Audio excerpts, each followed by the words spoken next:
नारायण भजमन नारायण नारायण नारायण। तो क्या हुआ? अब दुर्योधन जब जाने लगा नग्न होकर के, भगवान एक छोटा केले का पत्ता लेकर के घूमने लगे। भगवान ने दुर्योधन को देखा, ए दुर्योधन शर्म नहीं है तुझे?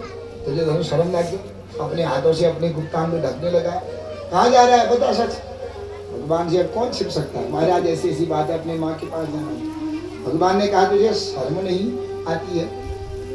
तुझे भय तो संसार में दो ही चीजों से जीता है आदमी, या तो भय हो या तो लज्जा हो। और जो कामी पुरुष होता है, कामा तुराणाम न भयम न लज्जा, तो कामी पुरुष हो जाता है, विषयासक्त हो जाता है, उसको कभी किसी की डर नहीं, किसी की शर्म नहीं। दो चीज जीवन में जरूर होना चाहिए। तो डर होनी चाहिए, मैं गलत कर रहा हूँ भैया, गलत का परिमाण गलत ही होगा परिणाम।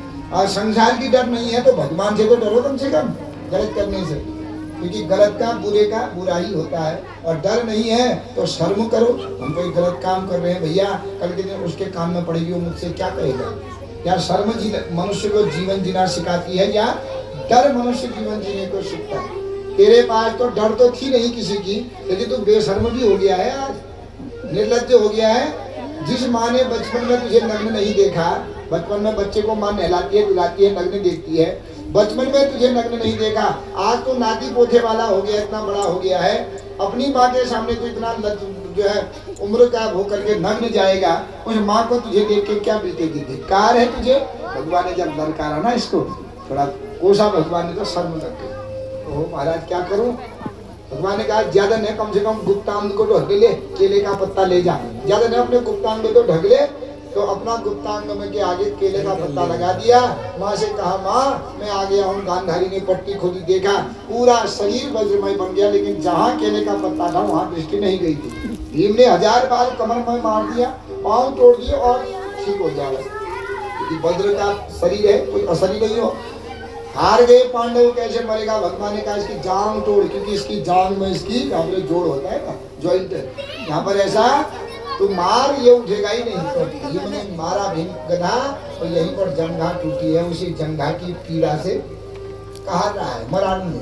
इतने में अश्वत्थामा आए, देखा मेरे पिताजी द्रोणाचार्य जी मर गए, हमारे सारे जजमान मर गए, लेकिन दुर्योधन अभी भी जीवित है। दुर्योधन से कहा दुर्योधन तू मेरा जजमान है, मैं तेरा पुरोहित हूँ। और पुरोहित शब्द का अर्थ होता है पुरम हितम करोति, पुरोहित, जो अपने यजमान का पूरा हित करे। 4 प्रकार से हित होता है, धर्म, अर्थ, काम और मोक्ष। जो अपने यजमान को अधर्म से धर्म की ओर जोड़े, काम अपने यजमान की कामनाओं को पूर्ण करे।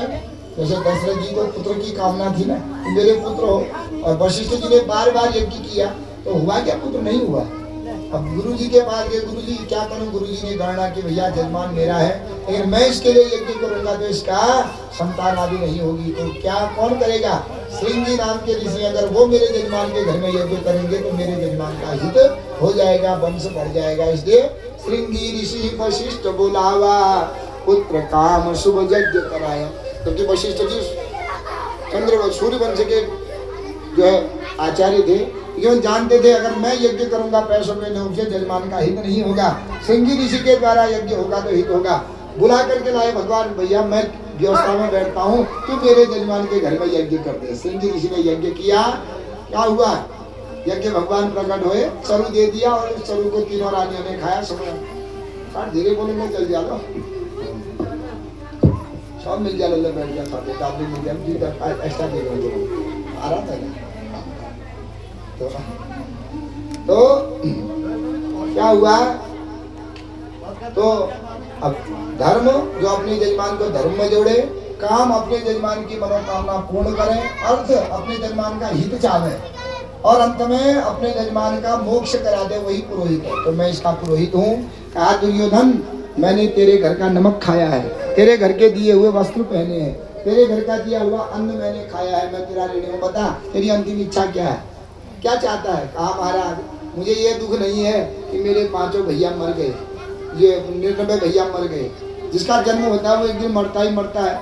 मुझे ये दुख है कि महाभारत युद्ध से पहले भी 5 भैया थे, और महाभारत के बाद भी 5 रहे, एक भी मर जाता तो कम से कम कुछ ठंडा तो पड़ता मुझे। तो मैं एक को भी मरते देखना चाहता हूँ, और नहीं भी एक भीम भी अगर मर जाता बस में जो थोड़ा ठंडा तो पड़ता।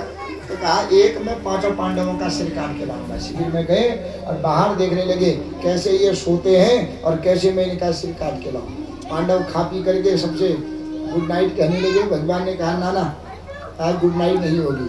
कुरान ने माना शुभरात्रि या गुड नाइट। सब कहेंगे कि शुभरात्रि भैया हम 18 दिन से युद्ध करके सोए हुए हैं, अब थके हुए हम सो जाते हैं। भगवान ने कहा नहीं नहीं आज गुड नाइट नहीं होगी, सोओगे तो मिड नाइट हो जाएगी।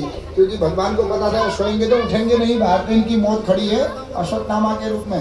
भगवान ने कहा वन में जाते हैं, तुम इतना महाभारत का युद्ध जीते हो, ऐसा युद्ध न भूतो न भविष्य में कभी हुआ न कभी होगा, इसलिए चलो हम वन में जाते हैं। क्या वन भोग करते हैं, उत्सव मनाते हैं, पार्टी मनाते हैं वन में जाकर के। कहाँ सोओगे?